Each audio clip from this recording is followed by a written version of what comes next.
All right, what's going on, everyone? So, in today's video, I want to go over why placement doesn't really work for Division One golf. So, this is one of the things that I kind of run into a lot talking to families. But essentially, it's the idea of, hey, do we have to create a resume? Do we have to reach out, email tons and tons of coaches in order to be seen and be able to get an offer? Something that I kind of find that is fairly common and is even somewhat intuitive to kind of think, well, there's lots of players out there. It's probably going to be kind of like a squeaky wheel gets the grease type of situation. If you're out there a bunch, then you're going to be more likely to get recruited. And I'm not going to say that there's no truth to that. There certainly is something to be said for, if you live under a rock, then obviously it's going to be harder for people to find you. But for the most part, it kind of lacks an awareness of how rankings really end up working. I wonder if this is going to be better. Let's go ahead and keep it like this. But anyway, what I wanted to do in today's video is kind of show you, if you're not already familiar with, the main ranking index for junior golfers. And if you go to the home page here, it's called Junior Golf Scoreboard. You go to the home page, it actually kind of explains, hey, for the last 25 years, pretty much everyone comes through Junior Golf Scoreboard who's going to go on to play college golf. They rank tons and tons of competitions. And so it's going to be a very robust ranking system. And this is really valuable because to understand, because college coaches are looking at this ranking index if they realistically know what they're doing. And so it's pretty simple. They can go here and say, all right, well, I want to look at players who are in, let's say 2026, up and coming, who's the best? And they've got a list here of, there are 3,000 students in this class of, 2025. There's only some 300 Division One programs, and not every single one of them is going to be making an offer every single year. Some of them might have a couple offers. One of the students that I've worked with is on this front page here, Matt Hull. He's going to be going to UCLA. But these are the players that they're going to pick from, and it's fairly straightforward. And so the question that you want to ask as far as recruiting goes, if you want to be able to play the Division One program, is how do I become one of these kids? How do I be on this front page here of players that the coaches are looking at and recruiting? Because if you're in this position, you're going to get recruited. You're going to get a scholarship. This is worth literally tens of thousands of dollars to be in this position. And there's no amount of emails sent or good relationships or letters of recommendation that makes up for this. So hopefully that's makes some sense at least. Now, just to kind of give you guys a look here on scoring average, we're typically going to see a scoring average between 72 and 74.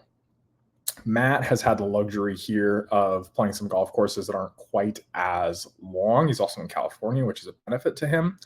But for the most part, these golf courses are long or a little bit shorter than typically what I'd see from a player of his caliber. The difference you'll see here specifically for Matt is that his scoring average is a good bit better than what I would say is kind of like average. So being under 72 is scoring average, very, very good here. Just to kind of like pull another random one here. 73 is more normal, and what you'll see here is the golf courses are slightly longer, but the scores are slightly higher. So hopefully that is relatively straightforward for you guys. But here's the thing that I find the most valuable here is you go to rankings and honors and college signings, and you sort by class, because that's the way that you want to think through this stuff. You don't want to think about how many kids there are in the country. You don't want to think about how many, where you're ranked in your state, where your junior golfers ranked in your state. You want to be looking at where you're ranked across the country, because if I'm UCLA, I don't care if you're in Florida or if you're in California. If you're good, I want to recruit you. And so what you can do is you can say, all right, I want to play this particular program. Where do I have to be in order to make that happen? Okay. So you've got all the players who've been recruited. You've got what their scoring differential was and where they were ranked in their class when they got recruited here. And so you can kind of see, over here on this right-hand side, this is the division, right? So Division One. Then you'll also start to see Division Two if you get far enough down here. And you'll start to see Division Three. Now, I'll just tell you straight up, Division One is going to be very accurate for this. Division Two and Division Three, some of the JUCOs, not quite as comprehensive. Okay. So just knowing that, what you can kind of do here is kind of map out like, okay, well, here's where I need to be in order to accomplish my goals. You're not just flying at this blind.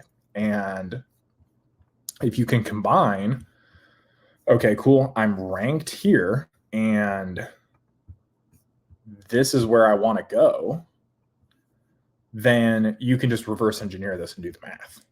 And this is also, just to be clear, for girls as well. Same exact principles apply. So you just want to find like, okay, cool, here's the scoring differential I need to get to. And here's where I'm at right now. You'd want to look at this scoring differential here.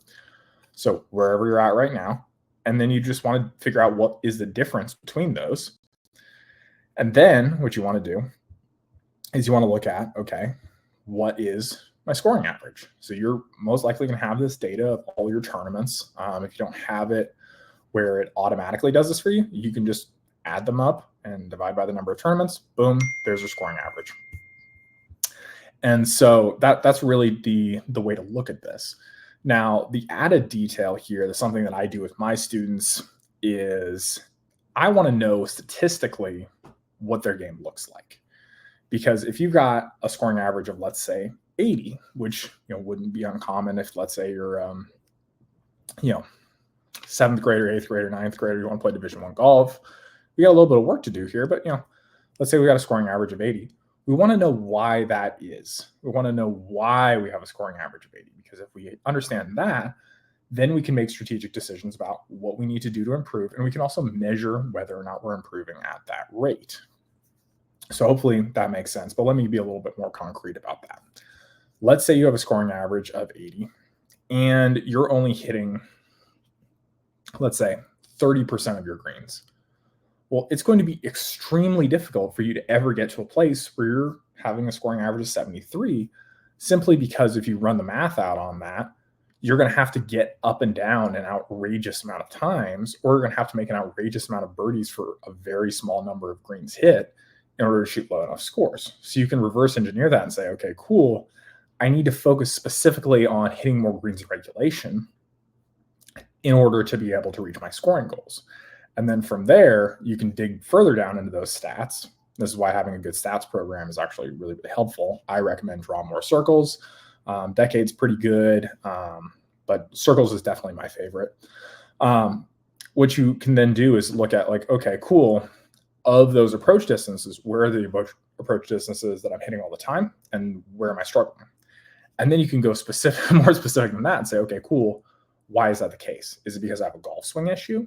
Or is it because I just don't spend enough time there, right? These are both possible. You could have a situation where you don't hit enough balls on the green with a pitching wedge and you spend all of your time hitting 7-irons because that's what your coach likes to see you hit. Or it could be a situation of, hey, maybe, we thought this coach was helping us hit it amazing, but turns out we just didn't really have a clear criteria of what amazing should really be defined as. And so by going through this process, what you can really, you see pretty clearly is, here's where I want to go. Here's where I'm at right now. Statistically, here's what needs to change.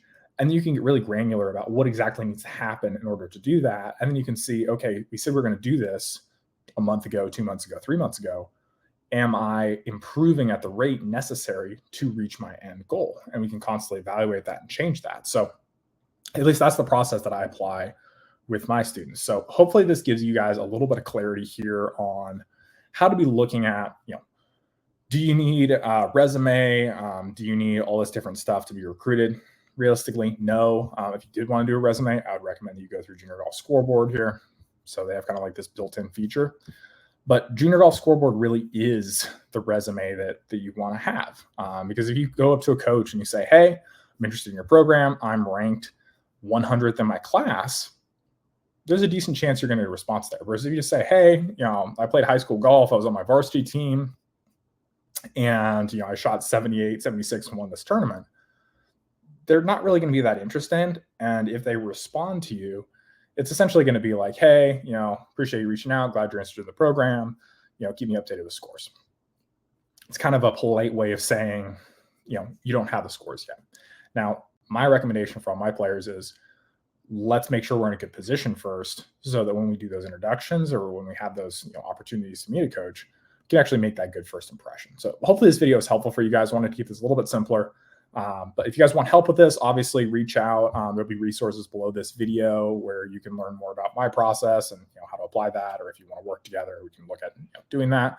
But my biggest thing here is like, I want to make sure you guys understand that there's a lot of stuff out there that's going to try and convince you that the main thing is not the main thing, that you're in a position where you need to do all this other stuff in order to get recruited. And that's not really the case. You need to put all of your focus, all of your energy, all of your effort into lowering your scores and playing in the highest quality tournaments possible. So I guess I'll kind of leave you guys with that. If you go to tournaments and results, you're just not sure which tournaments are ranked, just go search for tournaments. Like, this is free advice here. But if you guys do this, whatever state you're in, just pick whatever state. Let's say you're in California. We're in 2024. And then boom, take your pick. Which ones are easier for you to get to? If you want to narrow this down, you can, I guess you can't narrow down by state or city necessarily, but you can look out your entire state and just say, okay, cool. These are the things that are ranked. Can I get to any of them? You only need to play in 4 per year. So again, like, advocating here is just like, if you want to play Division I golf, step number 1, know what the heck you're doing.